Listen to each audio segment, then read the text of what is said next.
एक दिन सुबह जंगल के तालाब के पास तीनों मिले। आथी: नमस्कार मित्रों, आज सुबह बहुत सुहानी है। पेड़ों से आती हवा मन को खुश कर रही है। सिही: सही कह रहे हो आथी, राजा होने के बावजूद ऐसी शांति मुझे बहुत कम मिलती है। शिया मुस्कुराते हुए: महाराज, शांति तो मित्रों के साथ बैठने से ही मिलती है, वरना ताज का बोझ भारी हो जाता है। तीनों हंस पड़े। मित्रता पर बात: हम तीनों अलग अलग हैं, फिर भी साथ हैं, क्या यही मित्रता नहीं? सच है, तुम ताकत में मुझसे भी आगे हो, लेकिन कभी घमंड नहीं किया, और आप दोनों इतने बड़े और ताकतवर होकर भी मेरी छोटी सी बात सुनते हो।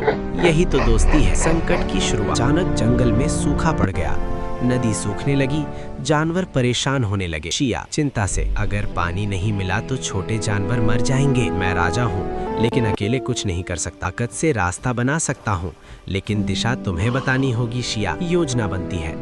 जंगल के पूर्व में एक पुराना झरना है, लेकिन रास्ता पत्थरों से बंद है। तो देर किस बात की, मैं पत्थर हटा दूंगा। मैं सब जानवरों की रक्षा करूंगा, कोई डर ना फैलाए, मिलकर काम। आथी ने अपनी ताकत से बड़े बड़े पत्थर हटाए। सिही पहरा देता रहा। शिया सबको रास्ता दिखाता और हौसला बढ़ाता रहा। थोड़ी देर बाद झरने से पानी बहने लगा। सारे जानवर खुश हो गए। एक हिरन: धन्यवाद, आप तीनों ने हमारी जान बचा ली। आथी नम्रता से: ये हमने नहीं, हमारी मित्रता ने किया। सिही: आज मुझे समझ आया, राजा वही है जो साथ लेकर चले। शिया: और बुद्धि, ताकत और साहस जब मिल जाएं, तो असंभव भी संभव हो जाता है। कहानी का अंत। आप शाम को का तीनों फिर धन्यवाद। उसी तालाब के पास बैठे।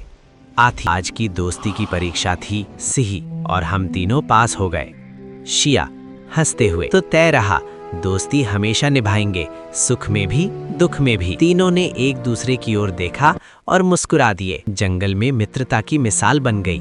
आथी, सिही और शिया। सीख: सच्ची मित्रता में ताकत, समझदारी और साहस तीनों का सम्मान होता है। मिलकर किया गया काम हमेशा सफल होता है।